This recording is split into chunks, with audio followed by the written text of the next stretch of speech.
Hello friend, आज आप लोगों के लिए अवकाश ग्रहण साझेदार का अवकाश ग्रहण लेकर आए हैं। रिटायरमेंट ऑफ अ पार्टनर, एक पार्टनर का रिटायरमेंट। आज हम लोग उसी के बारे में पढ़ेंगे। हम लोग का एडमिशन ऑफ पार्टनर अभी तुरंत ख़त्म हुआ है पिछले वीडियो तक। और आप लोग को एक सूचना दे दें कि अगर 11th के बच्चे हो आपके आसपास, चाहे वो CBSE बोर्ड से बिलोंग करते हो या बिहार बोर्ड से बिलोंग करते हो, उनसे ज़रूर इन्फॉर्म कर दीजिएगा कि क्लास हम लोग कुछ व्यवस्था किए हैं और अटेंड कर रहे हैं हम लोग थोड़ा बहुत। तो आप उनसे कॉन्टेक्ट नंबर हम लोग का दे दीजिएगा और हम लोग बात फिर कर लेंगे। जैसे एडजस्टमेंट करना होगा हम लोग करेंगे। और देखिए, आज हम लोग का जो टॉपिक है admission retirement of A partner, यानी एक साझेदार का अवकाश ग्रहण। कोई भी साझेदार का अवकाश ग्रहण, जैसे ये तो सिंपल सी बात है कि ABC पार्टनर है, C किसी कारणवश फर्म में नहीं रहना चाहता है, वो अपना रिश्ता तोड़ लेता है, हिसाब कर लेता है, तो उसे कहा जाता है एक साझेदार ने क्या कर लिया, अवकाश ग्रहण कर लिया। कोई भी साझेदार कभी भी एक लीगल नोटिस दे करके वो कभी भी वो फर्म से जा सकता है, उसका अधिकार है। कोई उसको बाउंडेशन नहीं, कोई उसको रोक नहीं सकता है, वो कभी भी जा सकता है। तो जब एक साझेदार फर्म से अपनी रिश्ता तोड़ लेता है, अपना हिसाब कर लेता है, अपनी अमाउंट लेने की बात कर देता है और सारे साझेदारों से रिश्ता तोड़ लेता है, तो कहा जाता है कि एक साझेदार ने अवकाश ग्रहण कर लिया। वही लिखे हम, एक साझेदार को यह अधिकार है कि उपयुक्त नोटिस देकर फर्म से अवकाश ग्रहण कर ले। जब एक साझेदार फर्म से अपने संबंध को समाप्त कर लेता है, अपना हिसाब कर लेता है और फर्म को छोड़ देता है, तो इसे साझेदार की अवकाश ग्रहण या निर्वृत्ति कहा जाता है, रिटायरमेंट ऑफ पार्टनर कहा जाता है। अब देखिए, अवकाश ग्रहण की दशाएं, माने किस किस दशा में, किस किस स्थिति में वो अवकाश ले सकता है, किस तरह से ले सकता है। तो भारतीय साझेदारी अधिनियम 1932 के अनुसार कोई भी साझेदार का पहला जो दशाएं हैं रिटायरमेंट होने की, वो ये है कि साझेदार जो भी हैं, शेष साझेदार जो भी हैं, उनके सहमति से अवकाश ले सकता है। दूसरी बात ये है कि पहले से यदि एग्रीमेंट में कोई बातें हैं, पहले से कोई एग्रीमेंट में अवकाश से संबंधित बातें हैं, तो उसके अनुसार वो अवकाश ले सकता है। और तीसरी बात कि साझेदारों को एक लीगल नोटिस देकर, एक उपयुक्त नोटिस दे करके वो साझेदारी से रिटायरमेंट कर सकता है। और भी कारण हो सकते हैं जो निम्न कारण हैं। ये तो दशाएं हैं कि ये 3 दशाएं में वो रिटायरमेंट हो सकता है, लेकिन किस कारण से होता है रिटायरमेंट। रिटायरमेंट होने की अलग अलग दशाएं हैं, अलग अलग उसकी फैक्टर है। किसी साझेदार से मतभेद होना, किसी साझेदार से मतभेद हो जाए, झगड़ा हो जाए, उस कंडीशन में वो रिटायरमेंट ले लेता है। या बीमार पड़ जाए या शारीरिक काम करना बंद कर देता है, उस कंडीशन में वो रिटायरमेंट हो सकता है। या वृद्धावस्था या जो भी उसके प्रॉब्लम क्रिएट होने लगते हैं, तो उस कंडीशन में वो रिटायरमेंट हो सकता है। हम ये भी कह सकते हैं कि ये जो रिटायरमेंट है वो ये भी होता है कि जैसे हम इस फॉर्म में हैं, हमको अगले फॉर्म में अधिक लाभ की संभावना बन रही है, अधिक लाभ की संभावना बन रही है, तो उस केस में हम क्या कर सकते हैं कि इस फर्म को छोड़कर दूसरे फर्म में भी हम जा सकते हैं, क्योंकि ये मेरे ऊपर डिपेंड करता है, इस पर कोई मेरे पर रोक नहीं लगा सकता है। ठीक है, देखिए अब हम लोग बात करेंगे कि अवकाश ग्रहण करने वाले साझेदार की स्थिति, पोजीशन ऑफ रिटायरिंग पार्टनर, उसकी स्थितियां क्या होती है, उसकी क्या उस टाइम कंडीशन होता है, क्या पोजीशन होता है। तो फर्स्ट अगर पोजीशन की बात करें हम लोग, तो जो भी अवकाश ग्रहण करने वाला साझेदार है, लेनदार के प्रति अवकाश ग्रहण करने से पूर्व तथा अवकाश ग्रहण करने के तिथि तक किए गए सभी कार्यों के लिए उत्तरदायी होता है। उत्तरदायी होगा। एक अवकाश ग्रहण करने वाले साझेदार उन कार्यों के लिए भी उत्तरदायी होता है कि उनके रिटायरमेंट से पहले उनके रहने के टाइम ही काम स्टार्ट हो गया था, लेकिन वो बीच में रिटायरमेंट ले लिए, लेकिन वो काम अभी तक ख़त्म नहीं हुआ, तो उस काम के लिए अनफिनिश्ड वर्क के लिए भी वो उत्तरदायी ठहराए जा सकते हैं, उनके ऊपर लायबिलिटीज बनती है। दूसरा है कि कोई भी एक और स्थिति होती है कि अवकाश ग्रहण करने वाला जो भी साझेदार है वो एक सामान्य जनता को जब तक नोटिस नहीं देता है, आम पब्लिक को नोटिस नहीं देता है कि हम रिटायरमेंट ले रहे हैं, तब तक पब्लिक के नज़र में उसको वो जो प्रत्येक पार्टनर के जैसा ही वो रिस्पॉन्सिबल होगा। ये नहीं कि पब्लिक नहीं जान रही है और आपने रिटायरमेंट ले लिया देर से, तो पब्लिक ये सुनेगी नहीं, पब्लिक कहेगी कि आप भी थे, आपको भी हम पकड़ेंगे, क्योंकि हमें पता नहीं है कि आपने रिटायरमेंट लिया है। उसके बाद अवकाश ग्रहण करने वाले साझेदार का अधिकार भी कुछ होते हैं। कोई भी साझेदार है, साझेदारी से तो पहले अलग हो सकता है और उसी व्यवसाय के प्रतियोगिता में बिजनेस स्टार्ट कर सकता है, उसी के प्रतियोगिता में कंपटीशन में बिजनेस शुरू कर सकता है, बट उसका नाम नहीं दे सकता है, उस बिजनेस का नाम नहीं दे सकता है। एक चीज़ और भी है कि और फर्म के जो ग्राहक पहले से थे, जो फर्म के पहले से ग्राहक बन सकते हैं थे, उनको भी अपने तरफ वो आकर्षित नहीं कर सकता है, ये उसके अधिकार में नहीं है। हाँ, वो उसके कंपटीशन में उसी के जैसा बिजनेस ओपन कर सकता है, दूसरा नाम दे सकता है, लेकिन जो पहले से कस्टमर उस फर्म के बने हुए हैं, उस कस्टमर को अपने तरफ खींचने की उनको कोशिश नहीं रहनी चाहिए। दूसरा यह है कि यदि मान लीजिए कि साझेदार ने अवकाश ग्रहण कर लिया, साझेदार ने अवकाश ग्रहण क्या कर लिया, लेकिन आपको बता दें कि अवकाश ग्रहण कर लिया लेकिन उसका अभी तक हम लोग पैसा नहीं दिए हैं। यदि हम पैसा नहीं दिए हैं, उसके जितने पूंजी बन रहे थे, अमाउंट जो बन रहे थे अभी तक हमने नहीं दिया है, तो समझ लीजिए कि दो बातें होती है, या तो उसे 6% ब्याज देना पड़ता है टोटल कैपिटल पर, या उसको जितने कैपिटल होते हैं फर्म के पास उसके अकॉर्डिंग उसे प्रॉफिट में शेयर देना पड़ता है। ये दो बातें उसके अधिकार में आते हैं।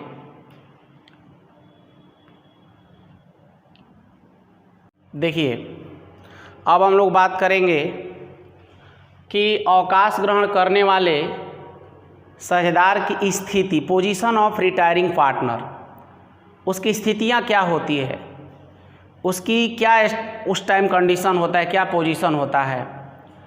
तो फर्स्ट अगर पोजीशन की बात करें हम लोग, तो जो भी अवकाश ग्रहण करने वाला साझेदार है, लेनदार के प्रति अवकाश ग्रहण करने से पूर्व तथा अवकाश ग्रहण करने के तिथि तक किए गए सभी कार्यों के लिए उत्तरदायी होता है। उत्तरदायी होगा। एक अवकाश ग्रहण करने वाले साझेदार उन कार्यों के लिए भी उत्तरदायी होता है कि उनके रिटायरमेंट से पहले उनके रहने के टाइम ही काम स्टार्ट हो गया था, लेकिन वो बीच में रिटायरमेंट ले लिए, लेकिन वो काम अभी तक ख़त्म नहीं हुआ, तो उस काम के लिए अनफिनिश्ड वर्क के लिए भी वो उत्तरदायी ठहराए जा सकते हैं, उनके ऊपर लायबिलिटीज बनती है। दूसरा है कि कोई भी एक और स्थिति होती है कि अवकाश ग्रहण करने वाला जो भी साझेदार है वो एक सामान्य जनता को जब तक नोटिस नहीं देता है, आम पब्लिक को नोटिस नहीं देता है कि हम रिटायरमेंट ले रहे हैं, तब तक पब्लिक के नज़र में उसको वो जो प्रत्येक पार्टनर के जैसा ही वो रिस्पॉन्सिबल होगा। ये नहीं कि पब्लिक नहीं जान रही है और आपने रिटायरमेंट ले लिया देर से, तो पब्लिक ये सुनेगी नहीं, पब्लिक कहेगी कि आप भी थे, आपको भी हम पकड़ेंगे, क्योंकि हमें पता नहीं है कि आपने रिटायरमेंट लिया है। उसके बाद अवकाश ग्रहण करने वाले साझेदार का अधिकार भी कुछ होते हैं। कोई भी साझेदार है, साझेदारी से तो पहले अलग हो सकता है और उसी व्यवसाय के प्रतियोगिता में बिजनेस स्टार्ट कर सकता है, उसी के प्रतियोगिता में कंपटीशन में बिजनेस शुरू कर सकता है, बट उसका नाम नहीं दे सकता है, उस बिजनेस का नाम नहीं दे सकता है। एक चीज़ और भी है कि और फर्म के जो ग्राहक पहले से थे, जो फर्म के पहले से ग्राहक बन सकते हैं थे, उनको भी अपने तरफ वो आकर्षित नहीं कर सकता है, ये उसके अधिकार में नहीं है। हाँ, वो उसके कंपटीशन में उसी के जैसा बिजनेस ओपन कर सकता है, दूसरा नाम दे सकता है, लेकिन जो पहले से कस्टमर उस फर्म के बने हुए हैं उस कस्टमर को अपने तरफ खींचने की उनको कोशिश नहीं रहनी चाहिए। दूसरा यह है कि यदि मान लीजिए कि साझेदार ने अवकाश ग्रहण कर लिया, साझेदार ने अवकाश ग्रहण क्या कर लिया, लेकिन आपको बता दें कि अवकाश ग्रहण कर लिया लेकिन उसका अभी तक हम लोग पैसा नहीं दिए हैं।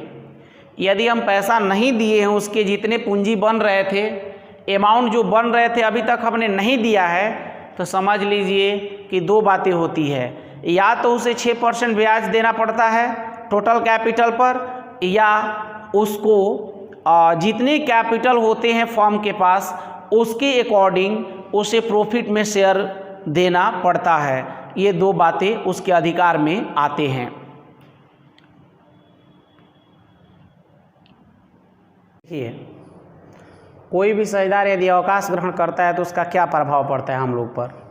तो किसी भी साझेदार का अवकाश ग्रहण करने पर सबसे पहले तो जो पुरानी साझेदारी समझौता थी वो समाप्त हो जाती है और उसके जगह पर नया साझेदारी समझौता बनाई जाती है। दूसरा होता है कि जो भी हमारे पास अवितरित लाभ, संचित लाभ पहले से हैं, मान लीजिए रखे हुए हैं कहीं एक्स्ट्रा में, जिसको अभी डिवाइड नहीं किया गया है, चाहे वो रिजर्व हो चाहे लाभ हो, उसको बांट दिया जाता है। फर्म की संपत्ति और दायित्वों का पुनर्मूल्यांकन भी किया जाता है, रिवैल्यूएशन पहले जैसा। फिर ख्याति का मूल्यांकन किया जाता है और उसको आवश्यकता अनुसार समायोजन भी किया जाता है। उसके बाद है कि किसी भी साझेदार का अवकाश ग्रहण करने पर शेष बचे हुए साझेदार संयुक्त हिस्से में क्या हो जाती है, वृद्धि। ये तो स्वाभाविक है कि जब कोई एक साझेदार जाएगा तो उसके लाभ के हिस्सा को बाकी साझेदार लोग लेंगे, शेष साझेदार लेंगे, जिनको हम लोग रिमेनिंग पार्टनर कहते हैं। तो उनका एक स्वाभाविक है कि उनका लाभ में हिस्सा, लाभ वाला जो हिस्सा है वो क्या हो जाएगा, बढ़ जाएगा। और साझेदार का अवकाश ग्रहण करने वाले या मृत साझेदार के दावे का निर्धारण होता है ताकि उनका भुगतान किया जा सके। यानी टोटल क्लेम कितना है, ये सब चीज़ उसमें हम लोग निर्धारण करने का काम करते हैं। अब देखेंगे कि एक साझेदार का अवकाश ग्रहण करने के समय किए जाने वाले समायोजन, क्या क्या हमें एडजस्टमेंट करना पड़ता है। जब कोई साझेदार अवकाश ग्रहण करता है तो रिटायरमेंट करता है तो नए लाभ विभाजन अनुपात और लाभ प्राप्ति अनुपात का हम लोग क्या करते हैं, निर्धारण, फर्स्ट एडजस्टमेंट।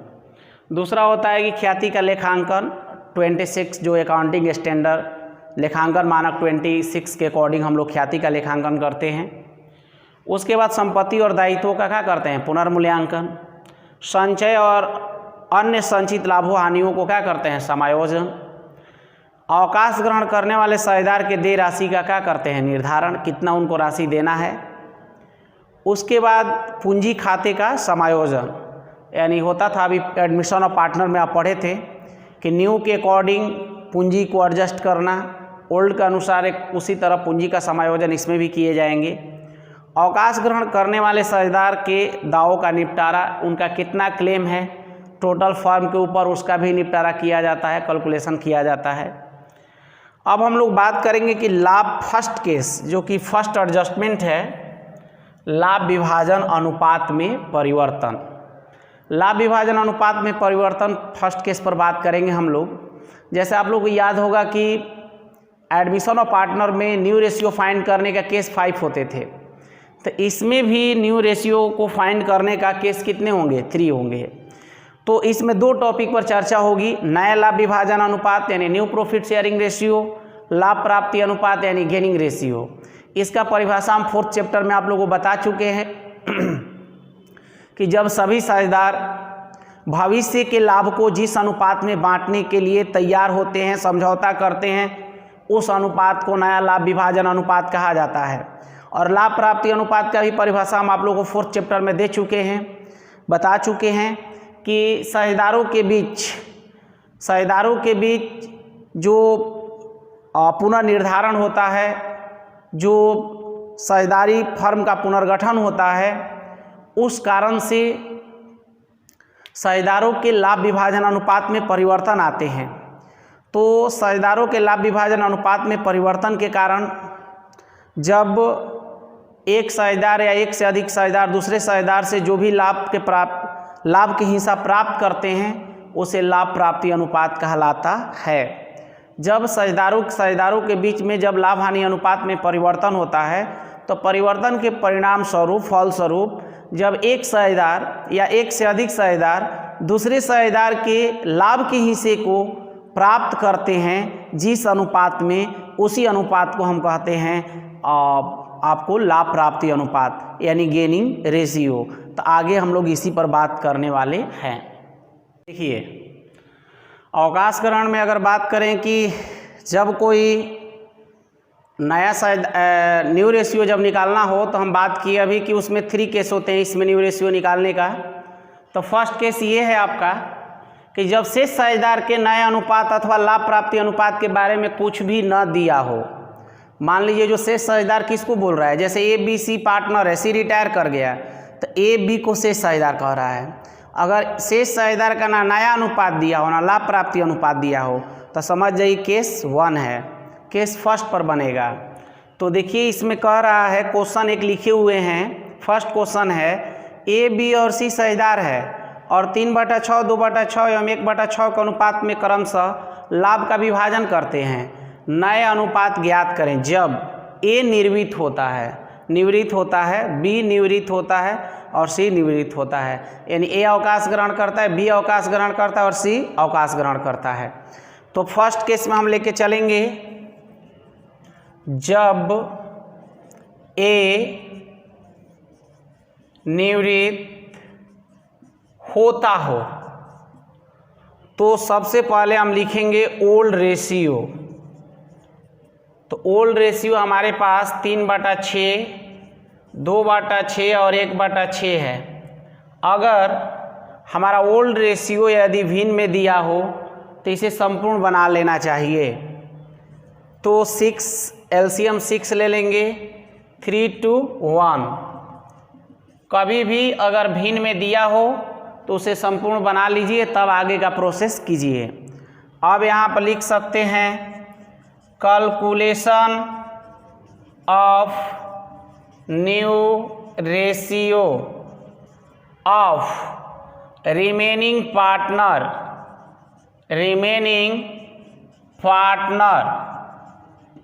अब देखिए रिमेनिंग पार्टनर उसे बोलते हैं जो पार्टनर अभी रिटायर नहीं किए हैं। ये तो समझ गए होंगे आप लोग। तो करना क्या है आप लोगों को कि यहाँ पर 3:1 है, ए बी और सी। जब केस फर्स्ट पहचान में आ जाए तो याद रखिएगा आप लोग कि बस इसमें से जो पार्टनर रिटायर कर रहा है उसके हिस्सा को हटा दीजिए। यानी हम कह सकते हैं कि न्यू रेशियो जो है, न्यू रेशियो ऑफ बी और सी का 2:1 कहलाएगा। यानी रिमेनिंग पार्टनर का जो होगा न्यू रेशियो वो 2:1 होगा। उसी तरह अगर मान लीजिए बी निर्वृत्त होता है तो बी का हिस्सा हटा दीजिएगा, ए सी का बचेगा। सी निर्वृत्त होता है तो सी का हिस्सा हटा दीजिएगा, ए बी का हिस्सा बचेगा। ये आप लोग जहाँ तक उम्मीद है आप लोग समझ गए होंगे। ठीक है, तो आगे बनाइएगा।